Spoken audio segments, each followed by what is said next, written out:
Well, there's a saying, it's lonely at the top, but as we've learned during Mental Health Awareness Month, it doesn't have to be. Here now with mental health tips to help high achievers reset their mind and improve their mental health is Dr. Tony Warner, best-selling author of The Reset, a high achiever's guide to freedom and fulfillment. Good morning to you. Thanks so much for coming on. And I guess let's start with this book. What was the inspiration behind it? Well, first, thank you for having me. I appreciate being here. And this book, it was not planned out, so to speak. It came as a result of my lived experience as a high achiever who had burnt out twice. And then even when I got out of burnout and reached all my lofty goals, PhD, 2 masters, 3rd baby by the age of 30, I had owned my home, gotten married, all the things, American dream, I wasn't feeling fulfilled. And that struck something for me. Why am I not feeling fulfilled? This doesn't make sense. And from that life experience, the reset was born. So how does a high achiever reset? It takes time. So the first thing I want to say is have some patience with yourself. And isn't this a hard thing of being a high achiever? We want to get things done.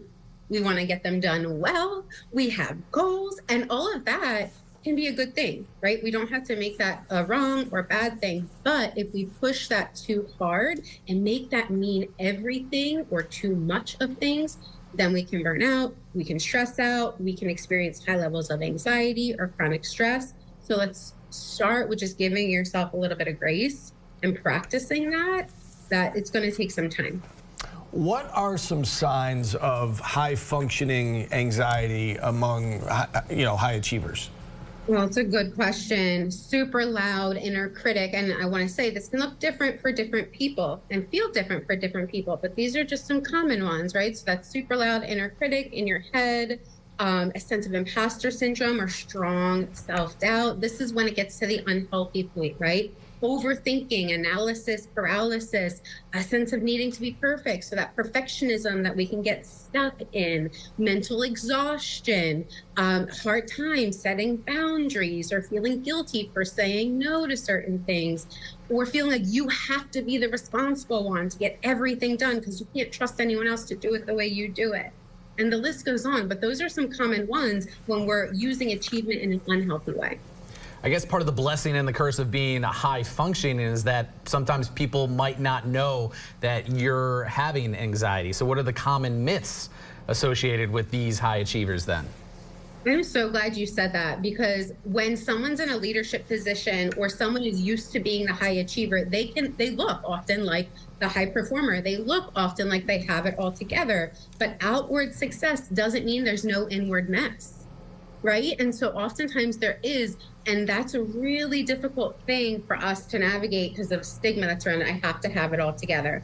So one myth is that high achievement is only certain people at certain levels of success, like C-suite folks or medical doctors. And while that's true, high achievement can plague them if they're operating in an unhealthy way. It's not just them. This can happen to moms.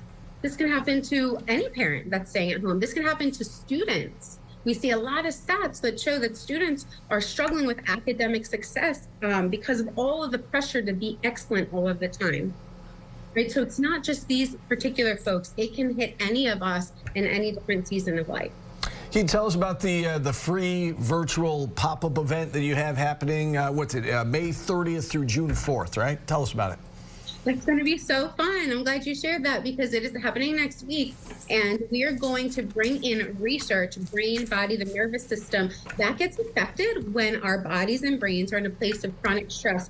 Too much. That's what chronic means, right? And so we want to become aware of how we can actually use our brains, our bodies, our wisdom of our nervous system to function in a healthier way, to still be able to embrace that high achievement and feel a sense of success, but one that's meaningful, that's not going to burn you out. All right, so you got to reset, right? But you're a mom of 4. You're an author. You're a mental health therapist, among other things.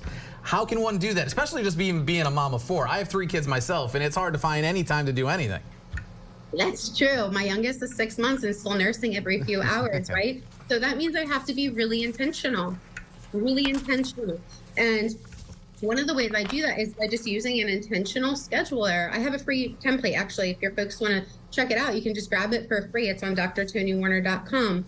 And you could use it in a matter of moments in the morning, and it's going to help you focus. You can still get out all the things that you have on your mind so you don't hold on to that mentally. It helps reduce the mental clutter. But then you can pull out one piece at a time and focus on that one piece at a time for your day. Get really intentional about it, and it allows your brain, your body to calm and show up more present in the areas of your life that you want to show up more present in, moment by moment, hour by hour, day by day. Well said, Dr. Warner. Thanks so much for coming on. Really important stuff, important topic. You can find Dr. Warner's book, The Reset, A High Achiever's Guide to Freedom and Fulfillment, on Amazon. You can also register for our upcoming virtual event on course.boldandbalancecoaching.com.